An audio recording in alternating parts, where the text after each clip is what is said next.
Welcome to The Mouse and Men, where we explore the grown-up side of Disney. Find us online at themouseandmen.com or on social media, Facebook, Instagram, and Twitter at The Mouse and Men. I am Bradley, one half of your co-casting crew. Chris is traveling.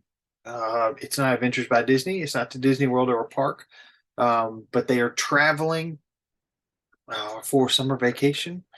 And so I'm going to hold it down while he's out of town. And today, talking about what I've been watching. So it's been a while. Been watching quite a few things. Chris actually just talked about the Ed Sheeran documentary, and now I'm blanking on the name of it. I haven't watched it yet. I need to, but there's quite a few other things that I've been getting to on Disney Plus. As you know, I've been watching Star Wars in release order. I have now finished the first three, the original trilogy, episodes 4, 5, and 6. So now I'm about to move into the prequels, episodes 1, 2, 3. I guess that's what they're called, prequels. But those reviews will be coming up on some episodes as we get back into talking about my time in the parks once Chris gets back. It's something fun. We like talking about it. And so those will be coming. So Star Wars, also Muppets Mayhem. This is a series that focuses on Dr. Teeth and the Electric Mayhem, the band. I love it. Dare I say it's my favorite Muppets entertainment so far. Maybe it's because I'm a musician, but Muppets Mayhem, really, really digging it. A small light, so completely opposite end of the spectrum. This is a Nat Geo production. This follows the people that hid Anne Frank and her family during Nazi occupation of the Netherlands. Is that right? I think so. I guess it's a drama because it takes place during World War II, but it's not overly heavy like some of that stuff can be.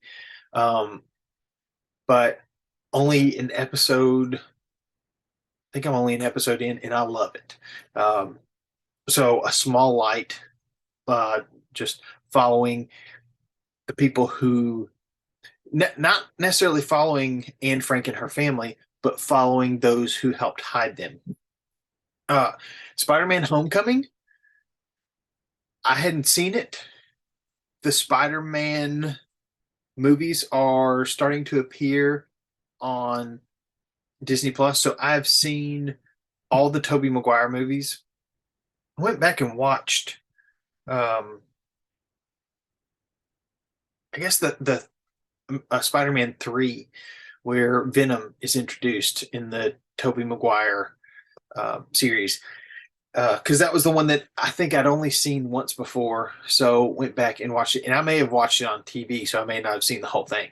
So watch that. Also watched Amazing Spider-Man with uh now I'm like on an you know who I'm talking about. It'll come to me in a minute. Andrew Garfield, is that right? Um, so watching the Spider-Man things, getting caught up because I'd not seen those, and I think I'd watched Spider-Man cartoons growing up or something. I was a little familiar with it. Then I'd seen the first two Tobey Maguire Spider-Mans when they came out. Had them on DVD back in the day. Watched Venom. Never seen Venom. Definitely the darkest of all the Spider-Man brand films I'd seen so far. Tom Hardy. it's funny. I know musicians, but actors, I'm hoping I'm getting these right. Um, portrays Venom, and it's very interesting watching the movie Venom and then watching Tobey Maguire's Spider-Man 3 where Venom's introduced, because it's in Venom there's no mention of Spider-Man until post uh like mid-credit scenes. But um in Spider-Man 3, the whatever it's the alien life form takes uh takes up residence in Peter Parker, uses Peter Parker as a host, and then um, infects Eddie Brock. So in Venom, the movie Venom, you skip Peter Parker altogether and it just goes straight to Eddie Brock. Also, just watched Ant-Man and the Wasp: Quantumania. It had similar vibes to, oh, what is the movie that just, I'm gonna have to look this up. I'll be honest, not my favorite Ant-Man movie of the three I've seen so far. Um, it's probably third on the list. Uh, it was just, it's just weird at times. So, um, yeah, not sure what to think about it. Uh, but it definitely had, Strange World vibes. Strange World, which didn't have great reviews. I thought it was all right. Felt like the story dragged at times, but Quantum Mania and Strange World, if I mean one's animated, one's CGI, so kind of still animated, but it felt like it was shot on the same set. Um, just does anybody else feel that way? Let me know. Find us on social media. Email us podcast at the Mouse and Man. Let me know if you got Quantum Mania and Strange World similar vibes going on. Just a couple others. Bono and the Edge is sort of homecoming. Chris mentioned this. Uh, I've watched it once. I'm gonna watch it again. I love U2, and getting to see Bono and the Edge talk with David Letterman like this was pretty awesome. So jealous of Letterman getting to go to Dublin, see this, host this thing, um, and just getting to sit down and talk with them.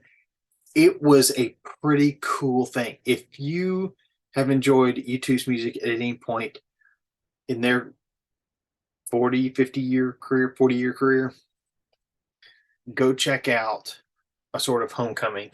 Um, it is fantastic. Chris and I will have to talk about this one. I'll have to go watch it a couple more times just because I love eating up U2 stuff. Um, and then Peter Pan and Wendy is the last thing on my list for uh, this installment of what I'm watching. Peter Pan and Wendy was pretty good. I have not been a huge fan of most of these remakes. Um, I don't see the point in the remake.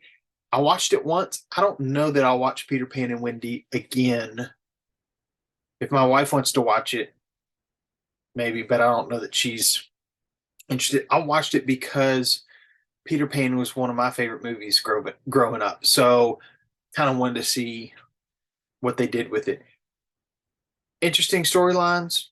I nothing wrong with that. It's just,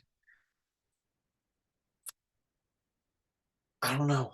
I Not a huge fan. Let's see, which ones have I seen? I've seen Cinderella, wasn't a fan. Beauty and the Beast was all right. The Jungle Book I thought was pretty good. Um, I have not seen any of the Alice in Wonderland or Aladdin or The Lion King. I don't know that I'll watch the Little Mermaid. My wife may want to watch that one. I may watch it with her, but and it's just that I've already seen it. They'll be introducing usually a little bit of a twist on the storyline. That's cool, but I don't think that's enough to make me want to sit down and watch an hour and a half to 2.5 hour movie that in some ways I feel like the original just doesn't need to be touched. Um, but Peter Pan and Wendy, I give it a solid okay. Yeah, it was okay. Some people loved it, some people hated it. I'm just somewhere in the middle, just positive of neutral, if that makes any sense. So, what have you been watching on Disney Plus? Have you been watching um, season 2 of Magic of Disney's Animal Kingdom? I love that. I love that series, and I have to say, it's pretty awesome having some of that familiarity with, especially the Animal Kingdom, but also how they take care of animals across all the parks when you go down there. More on that when we get to the the trip recap for Animal Kingdom. But yeah, that's what I've been watching. Let us know what you've been watching. What do you think of Peter Pan and Wendy? What do you think of Bono and the Edge, sort of Homecoming, Muppets Mayhem, Small Light? Uh, had you seen any of these Spider-Man movies before? I'd actually forgotten that Venom had been made. Um, what did you think of Ant-Man and the Wasp, Quantumania? Did you get Strange World vibes? That's what I want to know. Anyways, I want to bid you not to grow up too fast, but you gotta keep exploring.